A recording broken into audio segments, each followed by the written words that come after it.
Et toujours avec le père Jean-Baptiste Hédard, doyen de la faculté de théologie, et le père Kevin-Emmanuel Labbé, vicaire à Segré. Alors, je voulais qu'on évoque cette question de la royauté du Christ, parce que finalement, je ne suis pas sûr qu'on comprenne bien ce que ça veut dire. Et tout le monde a déjà entendu parler du royaume, le royaume de Dieu est proche. Mon royaume n'est pas de ce monde, précise Jésus. On se souvient aussi de Pilate qui apostrophe Jésus, on dirait alors tu es le roi des Juifs, et il lui répond oui, c'est toi qui le dis. Bon, en tout cas, donc c'est bien une réalité. Et puis on le voit bien dès la nativité, nous avons les mages qui viennent offrir de l'or, de la myrrhe et de l'encens, et on dit que l'or, c'est le cadeau que l'on fait au roi. Donc dès le début de sa vie terrestre, il était déjà considéré comme roi. Alors, comment est-ce que l'on peut tout simplement comprendre cette notion de royaume ? Est-ce qu'il faut y voir quelque chose, ça renvoie forcément pour nous à une organisation politique. Un roi dans son royaume, c'est le chef, c'est celui qui préside aux destinées de son pays. Est-ce qu'il y a forcément un lien direct à faire, père Kevin-Emmanuel Labbé, là-dessus ? Je dirais que oui, sinon on aurait pris un autre mot, tout simplement. C'est genre, votre question était complètement débile. Oui, mais je l'ai dit poliment. Vous voyez, j'ai dit poliment. Non, c'est juste pour vous dire que j'ai bien compris vos sous-entendus. Donc, oui, sinon on aurait pris un autre mot. Donc forcément, ça renvoie à une notion politique, mais dans le sens police, la ville, enfin, vous voyez, la cité, en tout cas, l'organisation. J'ajouterais dans les citations que vous avez faites, en fait, il y a la deuxième demande du Notre Père aussi, que ton règne vienne. Je veux dire, c'est-à-dire que tous les chrétiens le demandent tous les jours, ou quasiment. Et donc, ça renvoie effectivement au royaume, au règne, mais effectivement, derrière ça ne comprend pas forcément une définition comme le régime monarchique qu'on a pu connaître sous l'Ancien Régime ou que d'autres régimes connaissent aujourd'hui. Le règne du Christ, c'est un règne qui s'imprègne, si j'ose dire, c'est-à-dire de tous les chrétiens qui doivent, par leur apostolat, par leur vie, par ce qu'ils sont, imprégner le monde de l'Évangile, de la vie du Christ, etc. Mais alors, cette notion justement de royaume, c'est quand même quoi ? C'est pour rappeler que c'est lui le chef ? Alors, il y a deux choses à entendre. Première chose, le Christ est Dieu, il est vrai homme et vrai Dieu. Et Dieu a autorité sur le monde. Donc, la notion de royaume signifie que Dieu dirige le monde, gouverne le monde, il est roi du monde, et que l'Église participe à cette royauté, qui a une dimension sociale aussi. Voilà. On va y venir après. On va y venir après, d'accord.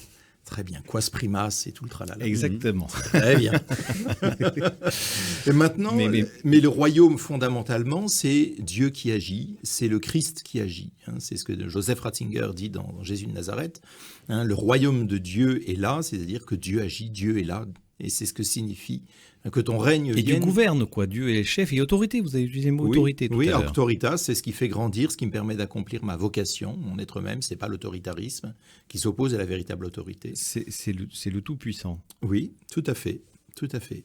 Bon, puisque vous en parliez, on comprend bien cette notion, j'ai envie de dire, presque symbolique du royaume. Déjà, de quoi s'agit-il quand on parle de royaume de Dieu ? Est-ce que donc je le disais, il précise, son royaume n'est pas de ce monde. Donc c'est quoi ? Il est roi du ciel, c'est ça que ça veut dire ? Et qu'il n'est pas le roi de la terre ? Il est roi de l'univers, comme c'est le titre de la fête, le dernier dimanche avant l'Avent, Christ, roi de l'univers. C'est-à-dire le ciel, la terre, tout ce que ça comporte, de tout ce qui est sorti de Dieu, si j'ose dire, de tout ce qu'il a. Mais ce n'est pas un roi temporel. Il n'en a pas besoin, en fait. Alors, il l'est, mais il a refusé lui-même dans son existence. Il a refusé de mettre en œuvre cette royauté dans le monde, justement pour qu'on ne se trompe pas. Les disciples attendaient un Messie roi qui instaure une royauté politique. Il a autorité sur les nations. Mais il ne l'exerce pas ? Mais il a choisi de ne pas l'exercer à ce moment-là pour qu'on ne se trompe pas sur la nature du message et la nature du royaume. Sa couronne, c'était la couronne d'épines. Son trône, c'était la croix. Voilà. Et pourtant, il rappelle à César à Pilate qu'il n'aurait pas son autorité s'il n'eût été venu d'en haut. Donc ça montre bien, il lui dit, écoute, très bien, mais enfin, c'est quand même encore moi le patron. Oui, oui. Donc toute autorité. C'est ça. Donc il n'a pas complètement refusé de gouverner ce monde. Mais s'il avait pas du tout refusé de gouverner ce monde, il aurait, comme il le dit, envoyé une légion d'anges qui l'aurait défendu, etc. Ce qu'il n'a pas fait. Très bien. Alors justement, je voudrais qu'on essaye d'affiner un petit peu notre réflexion sur la nature de ce royaume. C'est pas assez fin ce qu'on vous dit, Raphaël. Ah, mais laissez-le. Enfin, allez-y, là Raphaël. Je sais pas ce qu'il a. Et vous allez plus revenir, vous. C'est cette notion justement de temporel et de spirituel. Et puis comme l'a évoqué tout à l'heure le Père Jean-Baptiste, la royauté sociale du Christ qui est présente dans un texte de Pie XI, Quas Primas, vous l'avez dit tout à l'heure, je peux même le citer. Les chefs d'État ne sauraient donc refuser de rendre en leur nom personnel et avec tout leur peuple des hommages publics de respect et de soumission à la souveraineté du Christ, tout en sauvegardant leur autorité. Ils travailleront ainsi à promouvoir et à développer la prospérité nationale. Bref, les chefs d'État, des nations, doivent être soumis au Christ. Et là, on va dire, attendez, le pape Pie XI, il est gentil, ça c'était 1925, mais aujourd'hui, avec la laïcité, tout ça, ça passe plus, ça, non ? Le fait que ça ne passe plus est une chose. Le fait que la réalité qui est derrière soit abolie est autre chose. Bon, déjà, il faut resituer Quas Primas dans son contexte historique. Quas Primas a été écrit par Pie XI pour réagir face à des législations et des régimes qui étaient extrêmement autoritaires, anti-ecclésiaux, qui s'opposaient justement à cette dimension sociale de l'Évangile. Vous aviez le bolchevisme en Russie, vous avez les Cristeros au Mexique, avec une période de persécution importante, et puis les États européens qui avaient des politiques de plus en plus laïcistes. Il y avait en plus en France, alors c'est un autre sujet, c'est un sujet dans le sujet, mais toute la question de l'action française en France. Je crois que 1927, la condamnation du père Le Floch, et d'autres, enfin bref. Mais c'est donc une réaffirmation de cette dimension sociale de la royauté du Christ à une époque où elle était très vivement contestée. Voilà. Mais qu'est-ce qu'invite le pape Pie XI à faire ? Ce qui est très intéressant, c'est qu'il rattache ça au culte eucharistique. Et avec l'établissement, alors la fête du Christ roi, mais aussi le développement de l'adoration eucharistique comme étant le lieu où à partir duquel va pouvoir s'établir et se manifester la royauté sociale du Christ. C'est quand même assez étonnant. Expliquez-nous ça, parce que je ne comprends pas. Non, mais c'est-à-dire qu'on est en train de parler de la royauté sociale du Christ. Autrement dit, c'est le règne du Christ sur notre monde bien terrestre. Et là, vous me parlez de l'adoration eucharistique. Mais oui. Il promeut à partir de ce moment-là les congrès eucharistiques et comme un culte public rendu par la société au Christ. D'accord. Voilà, c'est pour dire la vie sociale doit être vécue sous le regard du Christ. Alors attention, c'est une chose de dire ça, autre chose est de dire donc le pouvoir doit être une royauté monarchique de droit divin. Non, mais en attendant, les chefs d'État doivent rendre un culte au Dieu des chrétiens. Moi, c'est ce que je comprends de Pie XI. Et là, on va lui dire, occupe-toi de tes affaires. Ça, c'est ce qu'on dirait aujourd'hui avec oui, mais catégorie d'aujourd'hui. On est aujourd'hui. Donc, mais aujourd'hui, le discours aussi, il change. C'est toujours vrai ce qu'il a dit Pie XI, ou c'est plus vrai ? Bien sûr que c'est vrai. C'est vrai, le fond est vrai. Enfin, en tout cas, bien sûr. Mais c'est pas que les chefs d'État, si vous voulez, c'est tout un chacun qui doit accepter. Mais c'est un souhait, en fait, qu'il a. C'est un souhait, en fait. C'est une prière, quoi. Là, c'était, je pense, plus une demande parce qu'il y avait, il y a un contexte historique quand même assez malmené.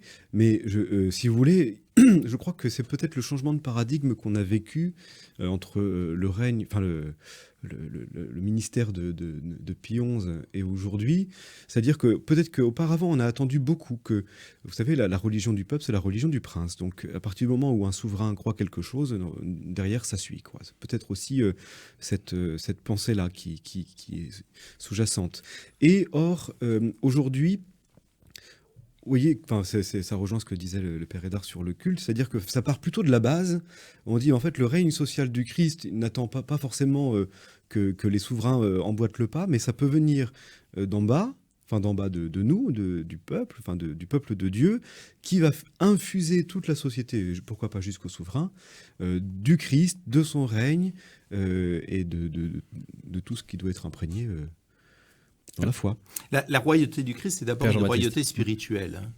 Oui, non, mais... C'est d'abord une royauté spirituelle. Elle doit se manifester dans la société. Elle est aussi sociale, mais elle est d'abord spirituelle. D'accord. Hein? Mais donc ça veut dire que ce royaume, il est un peu de ce monde quand même. Mais il doit se manifester dans ce monde, mais il ne trouve pas sa fin en ce monde. D'accord. Le royaume de Dieu est proche. Il est proche en temporalité. Il est proche parce qu'il est là maintenant. Il est déjà là. C'est ce que dit le Christ dans l'Évangile. Hein. Lorsqu'on interroge « Es-tu celui qui doit venir ?» C'est Jean-Baptiste qui envoie ses disciples et il dit « Dites à Jean-Baptiste, les aveugles voient, les sourds entendent, les boiteux marchent. » Et le royaume de Dieu est là. Hein. Il agit. Le Christ agit dès maintenant. Il sauve dès maintenant. Donc Jésus est le roi de ce monde aussi, de ce monde. Et le diable est le prince de ce monde. Alors, c'est pas le monde dans le même sens. C'est pas le monde dans le même sens. Quand on dit que le prince de ce monde, on fait référence au fait que au moment de la création et de la création du monde angélique, là vous m'amenez sur mes plates-bandes. Hein. Mais oui, c'est pour ça que j'ai pas commencé. Hein. Oui, je regardais le père Kevin Emmanuel, mais c'est vous qui répondez. C'est que les anges participent dès l'origine au gouvernement du monde. Et on peut penser que Satan, Lucifer, était un des anges, un de ceux, peut-être même celui, à qui le bon Dieu avait, entre guillemets, délégué le gouvernement du monde. La gestion des affaires temporelles. La gestion des affaires temporelles, si vous l'entendez ainsi. Voilà, et que donc à partir de ce moment-là, il avait un rôle particulier. Maintenant, le prince de ce monde, chez Saint Jean, c'est une expression du chapitre 12 de Saint Jean, le monde chez Saint Jean, c'est le monde des ténèbres. C'est le monde corrompu par le péché. C'est le monde corrompu par le péché. D'accord, donc on ne parle pas du même monde quand on parle du roi de ce monde et le prince de ce monde. Et le prince de ce monde, ça c'est quand même important. Comment est-ce que nous, on doit, et on terminera par là si vous le voulez bien, même en quelques secondes, comment est-ce que nous, on doit participer à l'installation de cette royauté sociale du Christ ? Bien, je crois que la royauté sociale du Christ, elle commence en fait par une conversion personnelle. Vous savez, ce que disait Mère Teresa, un journaliste qui disait qu'est-ce qu'il faut changer dans le monde, elle disait moi et vous. Donc c'est une invitation constante, le règne social du Seigneur, à une conversion personnelle qui ensuite va permettre une conversion de la société. Mais vous voyez bien que la société est plus grande que la somme des individus accumulés. Donc il faut commencer par soi. C'est la manière... Alors le Concile Vatican II a beaucoup aidé à comprendre cela, notamment sur l'apostolat des laïcs, sur tout ce qui a pu être dit sur notre manière d'être au monde. Mais donc c'est aussi un appel de l'Église à investir la société pour étendre le royaume du Christ. Bien sûr. Dans toutes les questions, alors on a les questions sur la fin de vie, c'est le moment de se distinguer. Voilà, là il y a du boulot. C'est pas fini, puisqu'il y a encore beaucoup de travail au Sénat, puis après à l'Assemblée. Mais ça, c'est un autre sujet. Merci beaucoup, Père Jean-Baptiste Hédard, doyen de la faculté de théologie de l'UCO, Père Kevin Emmanuel Labbé, vicaire à Segré. Merci à tous les deux.